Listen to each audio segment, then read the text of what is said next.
We now move on to look at emergent change. The discussion of change in the previous section recognizes that not all change initiatives can be fully planned. Morgan's machine metaphor provides only one way to look at change. Bernard Burns, in writing a fascinating case study of organizational change, summarizes the literature about different approaches to organizational change by saying that the two dominant ones are the planned and emergent approaches. In this section, we will explore the roots of an emergent approach to change, summaries of the situations most likely to require such an approach, and some suggestions on how leadership can be effective in promoting emergent change. The roots of emergent change, chaos theory. Links are often made between emergent change in organizations and chaos theory. Chaos theory is a field of mathematics that studies where small differences in initial conditions yield widely diverging outcomes, rendering long-term prediction impossible in general.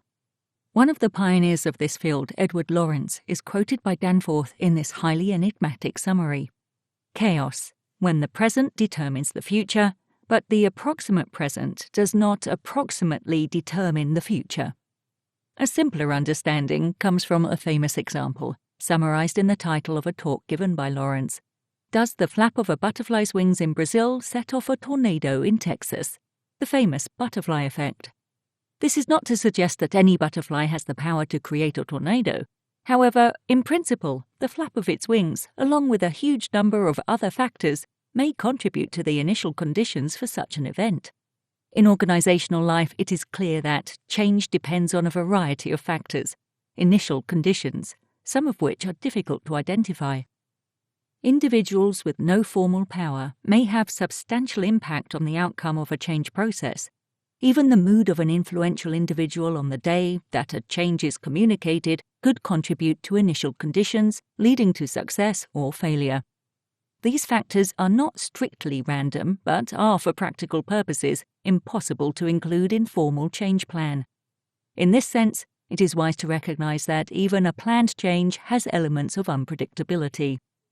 Holland describes complex adaptive systems, CASs, as systems that have a large number of components, often called agents, that interact and adapt or learn. Some examples quoted by Holland are financial markets, the Internet, and the body's immune system. This model also offers a helpful way to look at organizations and change system. Holland's model, complex adaptive systems, offers a helpful way to look at organizations and change. Organizations consist of many agents. These are people and groups of people who work within the same definite, bounded organizational space and who are interdependent. Organizations are complex. They are structured around, perhaps even formed by, the many daily interactions between these people and groups. The interactions follow a set of formal rules and systems, together with a range of complex social and cultural conventions. Organizations adapt. The patterns of behavior driven by these rules and conventions tend to self-organize and mutate over time. Moreover, the patterns and rules and conventions themselves adapt and change in response to events which occur during the interactions. From the point of view of organization change, this suggests that organizations will naturally change and adapt over time. It also suggests that all people and groups, agents in the organization, will contribute to that change, intentionally or otherwise. New approaches emerge best when people are well-trained, highly motivated, and have the freedom to try things out, empowerment. The tendency to self-organization leads to change that bubbles up, often with similar elements emerging in pockets around the organization. Any action that helps to shape such contributions in ways that align them with change objectives will be beneficial. Detailed planning may not be possible, but by working through networks of influence and advocacy, emergent change can be encouraged and shaped. In summary, if a change is needed, an organization will adapt if the employees have the right skills and training. This will result in change emerging rather than by strategic planning. It also reminds me of Pink and his feelings on, if you get out of the way and let the people get on with it. The next example of emergent change is complex responsive processes. We have already suggested that the complexity of organizations stems in part from the network of interactions between people and groups. Stacy emphasizes this process in which one person does or says something, gesture, and the resonance this creates in another person generates a response. Many of these interactions are programmed by culture or habit, but no pattern is inevitable. Small differences in situation will create different gestures and different response. Stacy writes, "Making sense of organizational life requires attending to the ordinary, everyday communicative interacting between people at their own local level of interacting in the living present. This is because it is in this process that the future is being perpetually constructed as identity and difference." Across an organization, the interaction of these unpredictable gesture-response cycles will create small changes, like waves on a shoreline, or larger ones, like tides and storms. Stacy identifies 3 dynamics that affect these interactions and their outcomes: how people relate to each other, formal role relationships, and informal personal relationships; how aware people are of the impacts of their interactions, the degree to which they are conscious or unconscious of these impacts; how people define what is and is not acceptable in the public space of the organization, the things that are legitimate, socially accepted, or shadow, less socially acceptable, such as gossip. Each of these 3 dichotomies, formal, informal, conscious, unconscious, legitimate, shadow, continually exert its own pull on the direction of the organization's development, much as the moon's gravitational pull moves the oceans and creates tides.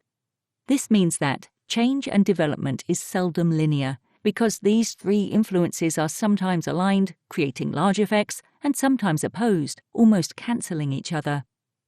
In managing a change process, it is wise to be aware that every conversation, every interaction has the potential to shift the course of that change. It also means that it is unwise to overreact to the ebb and flow of particular events, but to keep clear about the overall direction of travel. It is necessary to be prepared to rebalance communications and to engage continually with networks of influence across the organization to ensure that change continues to move in a desired direction. We now think about change situations that require an emergent approach. An organization change can usually be identified with one of 2 main archetypes, which, as Burns points out, are described, in different ways and using different words, by Cantor, Stein and Jick, and by Beer and Noria. Swift and sudden.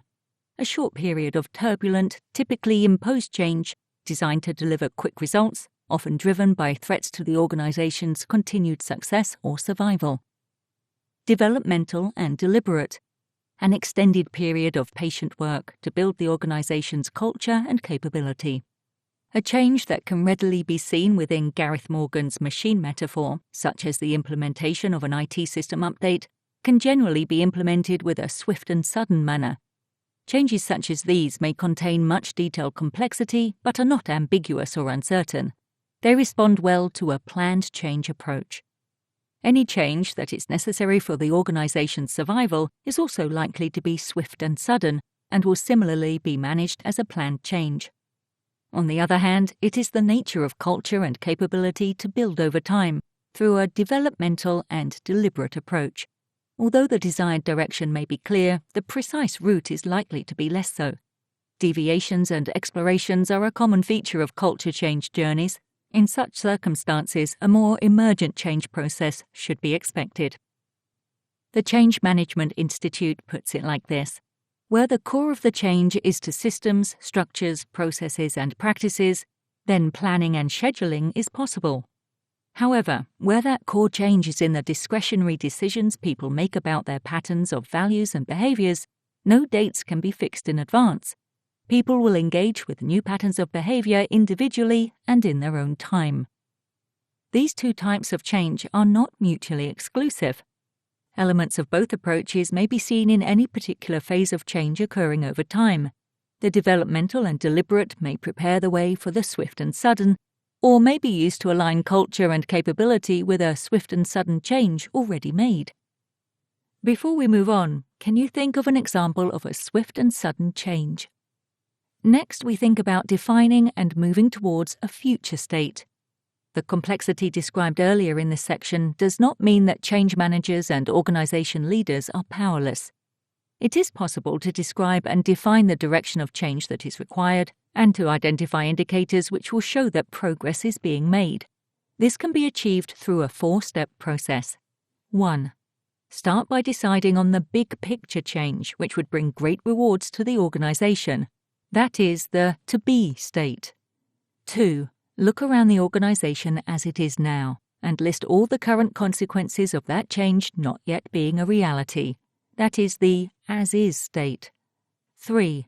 As an exercise in creative imagination, step into the future organization after the desired change has occurred, perhaps in 3 or 6 months, perhaps more, and list all the outcomes.